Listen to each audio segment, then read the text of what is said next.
ጤና ይስጥልን ውድ ኢትዮ ከረንት የዩቲዩብ ገጽ ተከታዮችና አድማጮች እንደምን አላችሁ? ለዕለቱ የተመራሩትን አርዕስተ ዜና ወደ እናንተ ይዘን ቀርበናል። በቅድሚያ አርዕስተ ዜናዎቹን እንመለከታለን። በአሜሪካ መንግስት የኢትዮጵያ ቲፒኤስ ማብቂያ ወይም ዲፓርትመንት ሆምላንድ ሴኩሪቲ ትናንት አሳውቋል። የአሜሪካ መንግስት ለኢትዮጵያ የሰጠው ጊዜያዊ ከለላ ቴምፖራሪ ፕሮቴክት ስታተስ ማንሳቱን አስታውቋል። በዚህም ጉዳይ በሰፊ የዜና ትንታኔያችን አካተናል። በዚህም ጉዳይ የአሜሪካ ዲፓርትመንት ኦፍ ሆምላንድ ሴኩሪቲ የሚባለው ሚኒስትር የሆኑት ክሪስተን ከትናንት በስቲያ አርብ ያስተላለፉት ውሳኔ እንደርሶ ሁሉ ጊዜያዊ ከለላ አግኝታ በአሜሪካ የሚኖሩ ኢትዮጵያን አስደንግጧል። በዚህም ጉዳይ በሰፊ የዜና ትንታኔያችን አካተናል። ትራምፕ $1 ሚሊዮን መክፈል ለሚችሉ ቱጃር የውጭ ሀገር ዜጎች የሚሰጡት ጎልደን ካርድ ቪዛ አስጀምረዋል። በዚህም ጉዳይ ዜና ጥንቅራችን አካተናል። እነዚህን የመሳሰሉ አርዕስተ ዜና ወደ እናንተ ይዘን ቀርበናል። ቤተሰብ ለመሆን ላይክ፣ ሸር፣ ሰብስክራይብ ማድረግዎን እንዳይረሱ። የአሜሪካ የሀገር ውስጥ ደህንነት መስሪያ ቤት ዛሬ በወጣው መግለጫ ኢትዮጵያ ውስጥ ያለው ሁኔታው ስለተሻሻሉ የአሜሪካ የሚኖሩ ሀገራዊ ዜጎች ቢመለሱ የከፋ ደህንነት ስጋት እንደማይገጥማቸው በመገምገም ጊዜያዊ ከለላ ማንሳቱን ገልጿል። በዚህም ፕሮግራም ተጠቃሚ የነበሩ ኢትዮጵያን በ2 ወራት ውስጥ ራሳቸውን ዲፖርት እንዳደርጉ ተጠይቀዋል። ይህን ካላደረጉ አሜሪካ መንግስት የአውሮፕላን ቲኬትና $1,000 ቦነስ እንደሚሰጥ አስታውቀው በ60 ቀናት ውስጥ አሜሪካ ለቀው ካልወጡ እነዚህ ሰዎች የመታሰር የመባረር ወደ ድጋሚ እንዳይገቡ እገዳ ሊጣልባቸው ይችላል ሲል አሳውቋል።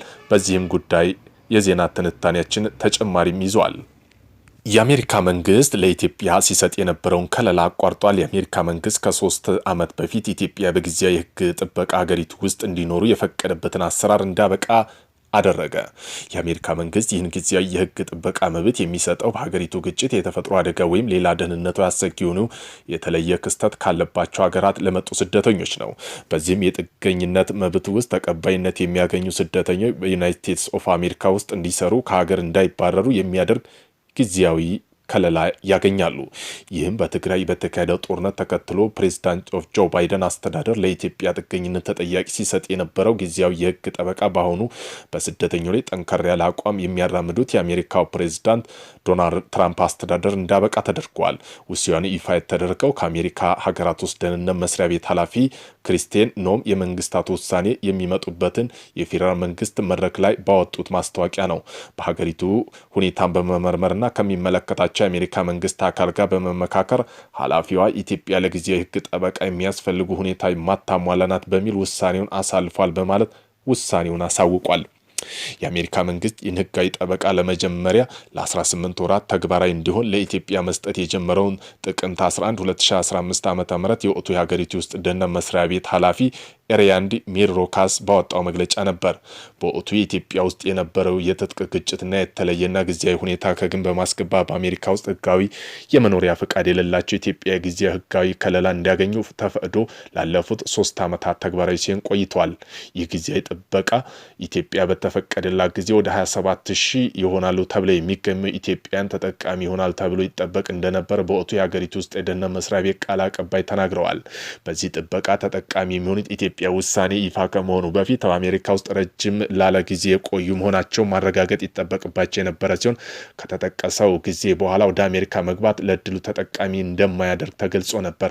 ለስደተኞቹ ህጋዊ ከለላ የሚሰጠው በዚህ አሰራር ከኢትዮጵያ ተጨማሪ የሌሎች ሀገር በርካታ ተጠቃሚ ሆነው ቆይተዋል። ከፍተኛውን ተጠቃሚ የሆኑት 600,000 ቬንዙዌላውያን እና 521,000 ሃይቲያዊ መሆናቸው ይነገራል።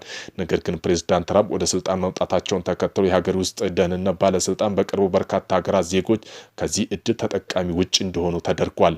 ከለላው ውጭ ከተደረጉት ኢትዮጵያ ቀደም ብሎ የሄይቲ፣ ማይናማር፣ ደቡብ ሱዳን፣ ሶሪያ፣ ቬንዙዌላና የሶማሌ ዜጎች ጊዜያዊ ህጋዊ ጥበቃው የሚሰጣቸው ተጠቃሚነት ታተዋል።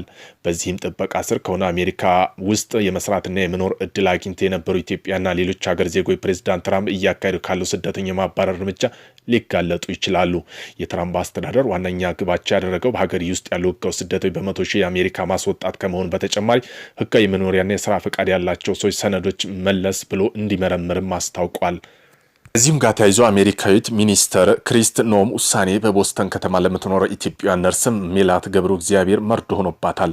የአሜሪካ ዲፓርትመንት ኦፍ ሆምላንድ ሴኩሪቲ የሚባለው ሚኒስተር የሆኑ ክሪስትን ከትናንት በስቲያ ዓርብ ዕለት ያስተላለፉ ውሳኔ እንደ እርሷ ሁሉ ጊዜያዊ ከለላ አግኝተው በአሜሪካ የሚኖሩ ኢትዮጵያውያን አስደንግጧል። የ54 ዓመቷ ሚኒስተር የዓርብ ዕለት ውሳኔ ሜላትን ጨምሮ በሺህ የሚቆጠሩ ኢትዮጵያውያን በአሜሪካ ለመቆየት የሚያስችላቸውን ሕጋዊ ከለላ ያሳጣ ነበር። ውሳኔው ይፋ ከተደረገ በኋላ በኢትዮጵያ ኢንሳይደር ጋር አጭር ቆይታ የነበራት ሜላት እንዴት እንደምተኛም አላውቅም ስትል ጭንቀቷን አጋርታለች። ሜላት ለጭንቀቷና ፍርሃት የዳረጋት ውሳኔ የተላለፈው በኢትዮጵያ በአሁኑ ወቅት ያለው ሁኔታ ጊዜያዊ ከለላ ለመስጠት የሚያስፈልገው ቅድመ ሁኔታ እንደ ቀድሞው ጊዜያት የማያሟላ አይደለም በሚል ምክንያት ነው። አሜሪካ ለተወሰነ ጊዜ መቆየት የሚያስችለው ጊዜያዊ ከለላ የሚያገኙት ግጭት የተካሄደባቸው ከሚገኙ የተፈጥሮ አደጋ ወይም ከሌሎች የፖለቲካ ቀውስ ከገጠማቸው ሀገራት ለሚጓዙ ዜጎች ነው።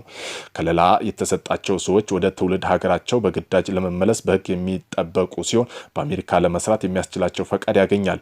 ኢትዮጵያ ይህን የሰብአዊ ጥበቃ ያገኙት የቀድሞ ፕሬዝዳንት ጆ ባይደን አስተዳደር ወቅት በታህሳስ 2015 ዓ.ም ነበር።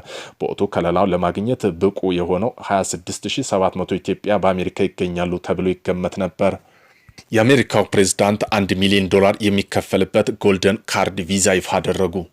ይህን ቪዛ ለማግኘት የሚመለከቱ ግለሰቦች ብቁ መሆናቸው በሚገባ ታይቶ ከተረጋገጠ ቀጥታ ዜግነት ማግኘት የሚችሉበት መንገድ ይከፈላቸዋል ብለዋል።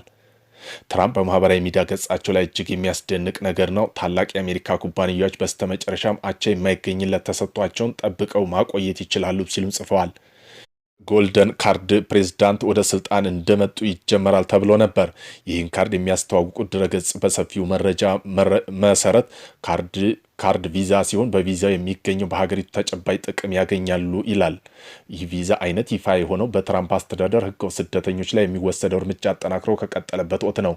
ከዚህ በተጨማሪም አስተዳደሩ የስራ ቪዛ ለማግኘት የሚከፍለውን ገንዘብ ከፍ ሲያደርግ ሰነድ አልባ ስደተኞች ወደ ሀገራቸው እየመለሰ ነው። ጎልደን ካርድ የተባለው የቪዛ ፕሮግራም ድረገጽ ላይ አሜሪካ በተጨባጭ እንደሚጠቀሙ ማስረጃ ማቅረብ ስለሚችሉ አመልካቾች በአጭር ጊዜ ውስጥ የመኖሪያ ፈቃድ ለመስጠት ቃል የሚገባ ሲሆን $1 ሚሊዮን እንዲከፈል ይጠየቃል። ይህ ቪዛ ለማግኘት ለሰራተኞቻቸው የሚያመለክቱ ድርጅቶች $2 ሚሊዮን እንዲከፍሉ የሚጠበቅ ሲሆን ሌሎች ተጨማሪ ክፍያዎች ይኖሩባቸዋል። ይህ የቪዛ አይነት ፕላቲኒየም ደረጃ አለው ተብሎ የተባለ ሲሆን $5 ሚሊዮን መክፈል የሚችሉ ደግሞ ልዩ የታክስ እፎይታ ጊዜ እንደሚሰጠው በድረገጹ ላይ ተመላክቷል። ቻቾቹ ሁኔታ ተጨማሪም ክፍያ ሊኖሩ እንደሚችሉ በድረገጹ ላይ ተገልጿል። ግለሰቦቹ ማመልከቻቸውን ከመታየቱ በፊት ሂደቱን ለማስጀመር የሚያስችለውን $15,000 መክፈል ይጠበቅባቸዋል። ጎልደን ካርድ የተባለው የቪዛ አይነት ባለፈው ዓመት የካቲት ወር ለመጀመሪያ ላይ ይፋ ሲሆን በርካቶችን ትችት ቀርቦበት ነበር። አንዳንድ ዲሞክራቶች ጥቂት ቱጃሮች ፍትሐዊ ባልሆነ መንገድ የሚጠቀም ነው ሲሉ ነቅፈውታል። ትራምፕ ይህንን እቅዳቸውን ሲናገሩ ቪዛው ከግሪን ካርድ ጋር ተመሳሳይ ነው ብለው ነበር። ይህ የተለያዩ የገቢ ደረጃ ያላቸው ስደተኞች በአሜሪካ በቋሚ ለመስራት የሚችሉበት እድል ይፈጥራል የሚል ነበር። የአሜሪካ የመኖሪያ ስራ ፈቃድ ያላቸው ግለሰቦች በ5 ዓመት በኋላ ዜግነት ለመጠየቅ ብቁ ይሆናሉ። ትራምፕ ጎልደን ካርድ የተለየ ከፍተኛ ብቃት ያላቸው ባለሙያዎች ኢላማ ያደረገ ካሉ በኋላ አምራች ከሆኑ ሰዎች እንፈልጋለን ብለዋል። $5 ሚሊዮን መክፈል የሚችሉ ሰዎች ስራ መፍጠር ይችላሉ ያሉት ትራምፕ እንደ ጉድ ሊቸበቸብ ይችላል፣ ሽሚያ ነው የሚሆነውም ሲሉም አክለዋል። ይህ የቪዛ ፕሮግራም ይፋ ከሆነ የትራምፕ አስተዳደር ሰነድ አልባ ስደተኞች ከሀገር ለማባረር ከፍተኛ ገንዘብ እና የሰው ኃይል መድቦ እየተንቀሳቀሰ ባለበት ወቅት ነው። ከዚህም በተጨማሪም የትራምፕ የጉዞ እገዳ ከተጣለባቸው 19 ሀገራት የመጡ ስደተኞች ማመልከቻ እንዲቆም አድርገው አስተዳደሩ በተጨማሪ ፕሬዝዳንት ጆ ባይደን ስልጣን ዘመን የተሰጠው የመኖሪያና የስራ ፈቃዱ ደግሞ እፈትሻለሁ በሚል በየትኛውም የጥገኝነት ጥያቄ ያቀረቡ ግለሰቦች የሚሰጠው ውሳኔ እንዲቆም አድርጓል። በመስከረም ወር ለውጭ ሀገር ዜጎች የሚሰጥ የስራ ቪዛ አመልካቾች $100,000 እንዲከፍሉ የሚያደርግ ትዕዛዝ ፈርመዋል። ይህ ውሳኔ የውጭ ሀገር ተማሪዎችና ቴክኖሎጂ ኩባንያ ያስደነገጠ ነበር።